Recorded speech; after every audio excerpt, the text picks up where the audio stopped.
In the Australian wilderness, there's a creature whose habits have baffled scientists for years.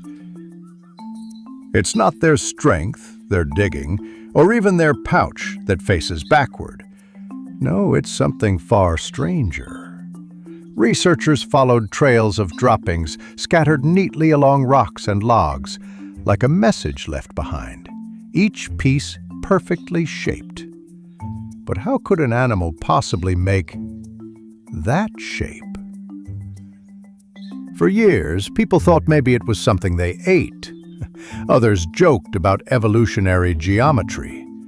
But in 2018, scientists dissected the mystery. Literally. They examined the wombat's intestines and found something remarkable. Different sections of the gut stretch and squeeze at different rhythms, forming angular edges from soft material. That's right.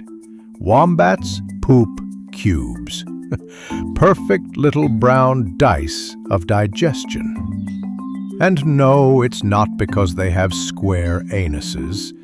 It's because their intestines are, with warmth and uplift, nature's most unexpected sculptors.